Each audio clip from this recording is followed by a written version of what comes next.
The Sports Tonight Humanitarian Bowl Tailgate Party. So starting off 1-4, it'd be really easy to fold everything up and go home. But a lot of the leaders stepped up, and we just started making some plays, finishing some close games. Vandal opponent this year is familiar to Bronco fans at least. Bowling Green has been to the Blue two times already and has not had a lot of success. This time around, however, Dave Clawson has said that he hopes his Falcons will get some fans from the blue and orange for his brown and orange.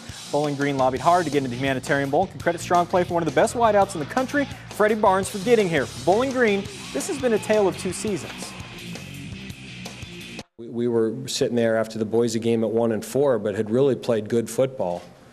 And the plays that we didn't make in the fourth quarter against Missouri, against Marshall, against Ohio, I don't know if we learned from those games, but we started executing a lot better in the fourth quarter. Our defense got stops. They created turnovers. Offensively, we really played good football in the fourth quarter in the second half of the year.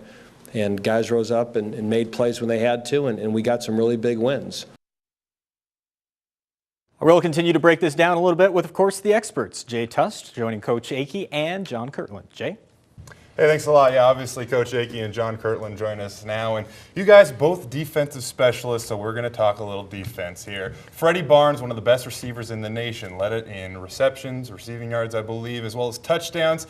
Coach, has this guy left you up at night trying to figure out how you're going to stop him? Well, I can tell you he certainly has my attention. You know, the guy's got 138 catches on the season already. He only needs 5 to set an NCAA record. And, so it's not like the people that they've been playing against haven't known that he's going to get the football. And he's also got, obviously, a very good quarterback that's getting the ball to him. So, we've got to pay a lot of attention to this young man. We're going to have to understand that he's going to make some plays in the game, and what we need to be able to do is counter some of those big plays, make some of our own, both with our defense, our special teams, our offense, and make sure they don't see a consistent look at all points of time from us. Obviously he's the focal point of their offense. And one thing I want to ask you, John, being a former defensive back, how do you stop a guy like this and just try to take him out of the game?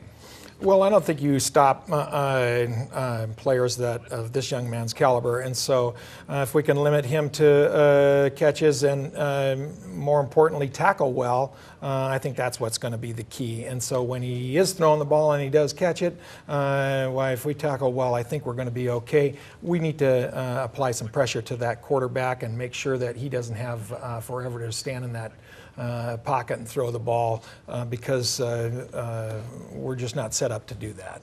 You actually bring up an interesting point there. Coach, when the Vandals have been successful on defense this year, it's been their ability to pressure the quarterback. How do you guys expect to do that tomorrow? Well, we've got to be able to change it up. We've got to do it with a 4-man rush and be able to bring pressure packages of different sorts. And I think the critical thing is that he doesn't see any one thing too terrible often. All right, Coach. All right, you stay put right there. We're going to get more with you later on. As for now, Jay, back to you.